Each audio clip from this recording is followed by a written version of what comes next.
Assalamualaikum warahmatullahi wabarakatuh. Teman-teman sekalian, kita kembali ke channel Guru Geografi. Saya akan lanjut lagi membahas kunci jawaban untuk simulasi KSN yang kemarin. Kita lanjut ke nomor 11 sampai nomor 15 ya. Oke, mudah-mudahan bisa membantu dan jangan lupa subscribe, share channelnya supaya nanti update otomatis ya. Ini mudah-mudahan sampai ke nomor terakhir. Kita lihat nomor 11 ini ya. Nomor 11 ini saya sudah tulis di web ini. Satunya Geograf 88, tapi belum saya publish, nanti ditunggu saja.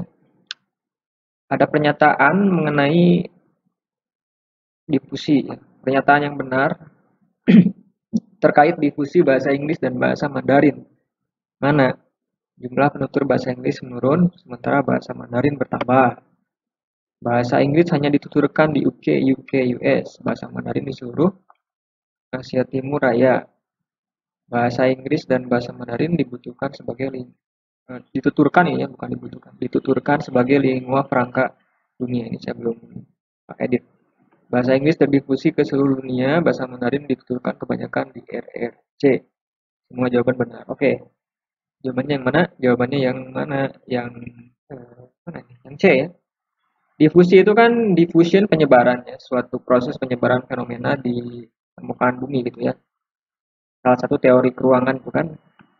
Nah, apa itu lingua franca? Lingua franca itu suatu istilah kebahasaan. Jadi di mana bahasa itu menjadi bahasa yang sifatnya bukan lagi sebatas bahasa yang dituturkan di tempat asalnya, tapi sudah menjadi bahasa komunikasi di wilayah lain. Ya kayak Mandarin kan di Indonesia juga digunakan sekarang gitu ya, bahasa Inggris gitu kan. Jadi menyebar. Jadi sehingga di Indonesia itu bukan hanya bahasa Indonesia, tapi ada bahasa lain. Nah, apakah bahasa Indonesia digunakan di tempat lain? Ada juga kan gitu. Jadi itu difusi penyebaran ya, sehingga bahasa Inggris Mandarin itu dituturkan di berbagai belahan dunia lain gitu, sebagai bahasa pengantar ketika komunikasi. Bukan hanya misalkan di Italia itu pakai bahasa Italia doang, enggak kan ada bahasa Inggrisnya, ada orang Mandarin misalkan.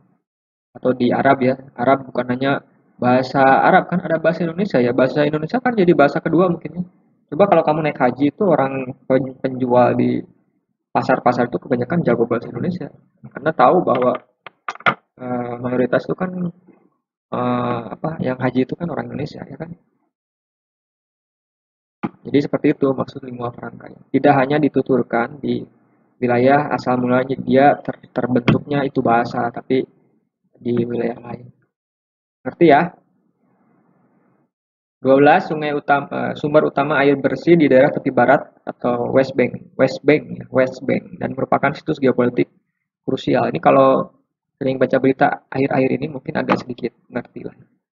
Sungai Jordan, dataran tinggi Golan, Laut Galilea, Laut Mati, Danau Tiberias. Nah, coba apa jawabannya? Saya kasih waktu mikir 10 detik. Coba apa? Jawabannya yang D, Laut Mati. Kok bisa? Ini pertanyaan.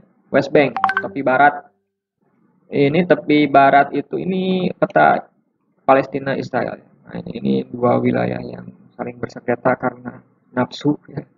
Ribut terus. Nah, di sini ada situs geopolitik terkenal Yerusalem. Ini yang diperebutkan oleh Israel Palestina. Ini daerah gurun ya, sangat gersang. Dari mana sumber airnya? Sumber airnya dari ini Dead Sea, Laut Mati. Ini ya, ini sumber airnya. Mana nggak ada sungai di sini. Makanya kadar garam di sini tinggi ya, karena tidak ada sungai yang bermuara sedikit. Mungkin nggak ada. Jadinya eh, nggak ada lagi yang masuk air tawarnya. Nah di sini sumber air bersihnya Laut Mati ya dari sini. Nah lagi coba nggak ada. Ini apa ini? Mount Hazer ini bukan. Ini West Bank kan ini. Nah ini West Bank. Mana coba? Ini kan salah satu situs airnya di sini. Laut Mati gitu. Nah, ini salah satu kemampuan lokasi dunia. Jadinya kan ini kalau nggak paham, makanya pusing. Kamu harus sering lihat-lihat peta dunia ya, lihat lokasi laut, laut merah, lagi ya, kemudian ini sungai Nil, ini apa delta sungai Nil ya, ini, gitu kan. Ya cari deh ya, buka-buka Google Earth, Google Map gitu kan, supaya memahami wawasan tentang peta dunia ini. Ini West Bank. Ini sumber airnya ini, Laut Mati ini. Lanjut ya. Nomor 13, ini juga peta. Peta, lihat ada peta dengan peta tematik. Gambar di atas merupakan peta tematik penyebaran kepadatan penduduk di Brasil tahun 2018. Nah, ditanya pernyataan yang tepat terkait kepadatan penduduk di Brasil adalah jawabannya pilihannya A, B, C, D, dan E. Oh, coba saya kasih waktu mikir 20 detik apa jawabannya.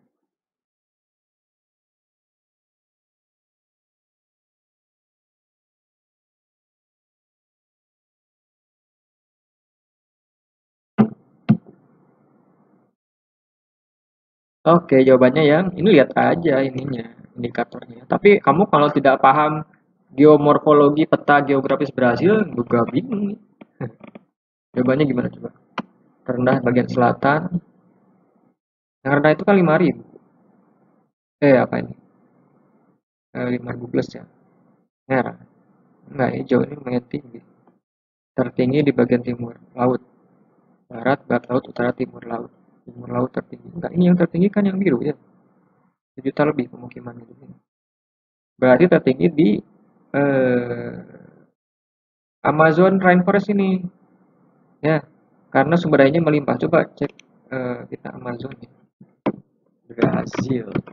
Apa yang enggak ada di Google Earth sekarang semua sudah ini apa namanya? Terekam oleh Amerika Serikat.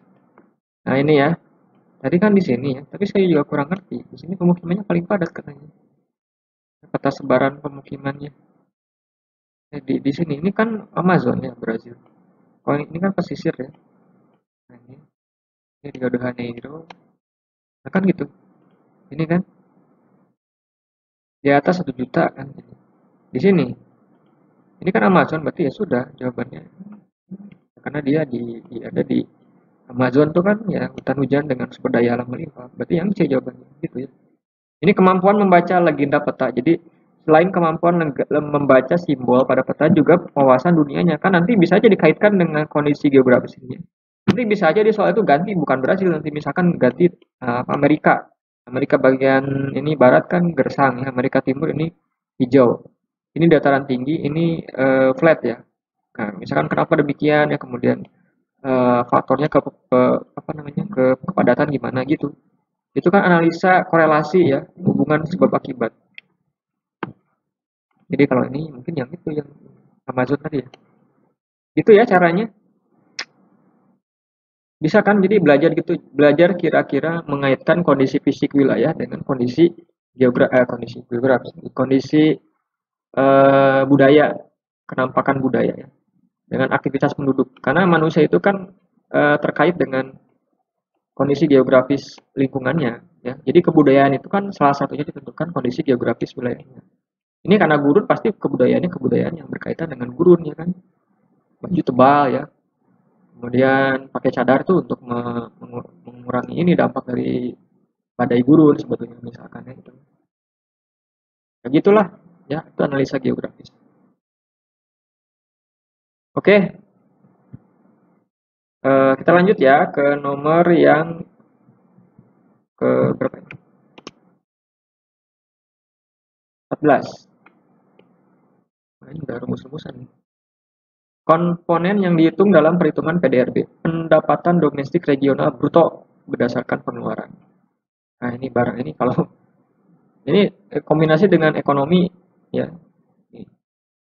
Barang, jasa, pajak, investasi, ekspor, impor, konsumsi, investasi, upah, upah bunga, profit, gaji, upah bunga, pajak, depresiasi, ekspor, impor, pajak, gaji. Nah, coba mikir ya, 10 detik. eh, Nanti kita coba apa jawabannya.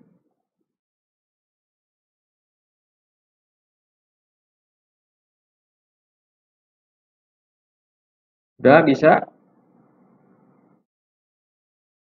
Jawabannya yang B ini. Kok bisa ada ekspor impor pengeluaran? Ini balik ke sini, coba aja cek. Kamu ketik aja PDRB rumus gitu ada. Nah, ini banyak sih sebetulnya yang udah nge-share PowerPoint-nya. Nah, PDRB itu pendapatan domestik regional bruto dihasilkan dari 3 pendekatan. Ada pendekatan produksi, ini dari jumlah nilai produk barang jasa yang dihasilkan oleh berbagai unit produksi dalam satu region tahun. Ya, ada pendekatan pendapatan. Nah, ini ada indikatornya nih, upah, gaji, sewa tanah, bunga, modal, keuntungan. Di sini. Bukan yang ada tadi yang ada upah, gaji dan lain-lain itu bukan. Ini masuk pendekatan pengeluaran. Nah, kalau pendekatan pengeluaran itu semua pengeluaran untuk dikonsumsi rumah tangga lembaga swasta yang tidak mencari untung. Perubahan stok dan ekspor neto di suatu wilayah pada periode biasanya setahun. Nah, ini ekspor neto, ini artinya ekspor dikurangi impor. Jadi masuk tadi ya. Yang ada ekspor impor aja jawabannya. Artinya A, C, D eliminasi. Tadi yang pajak itu kan bukan ya? Mana tadi? Sorry. Pajak masuknya ke mana nih? Ke sini kali ya. Upah, gaji, sewa, bunga, keuntungan. Upah, gaji. Ini ya, ada mana tadi? Ini ya, bukan ya? Ada pajak gaji. Berarti jawabannya yang B, ya kan? Jadi kamu ketik, ingat ya saya bilang kan, kamu bermain keyword di Google Search Engine-nya, copy aja ini, nanti muncul. Kalau perlu download PowerPoint-nya ini. Banyak yang nge-share ya. Nanti bisa aja ditanya di KSN yang sekarang pendekatan pendapatan apa. Ya ini berarti upah, gaji, sewa, bunga, modal. Ya gitu ya. Jadi pahami setiap konsep-konsepnya ya. 15 mana terakhir? Oke, manakah yang bukan merupakan elemen kunci pada peta? Ini materi kelas 10 dasar, tahu lah kayaknya ya. Mana yang bukan termasuk komponen peta? Judul, skala, metadata, sumber peta, legenda. Tahu lah jawabannya adalah yang bukan tuh yang ini metadata, ini kan istilah apa ini? Nah, metadata itu informasi terstruktur, mendefinisikan, menjelaskan, bla bla bla. Ini uh, sistem informasi ini ya. Ini terkait dengan sistem informasi. Penyedia data informasi, bukan ke peta. Jadi ini yang C yang bukan ya. Gitu. Ini kan nggak asing ya. Kecuali ada indeks peta, oke lah. Atau ada peta inset gitu. Ini yang salah. Nah, oke, jadi sekian untuk pembahasan nomor 11 sampai 15. Nah, nanti akan kita sambung lagi ke apa namanya soal yang selanjutnya. Jadi tunggu aja, silakan subscribe, nyalakan loncengnya, nanti insya Allah akan update terus ya. Terima kasih, mohon maaf kalau ada kesalahan, silakan diskusikan dengan teman dan guru pendamping. Assalamualaikum warahmatullahi wabarakatuh.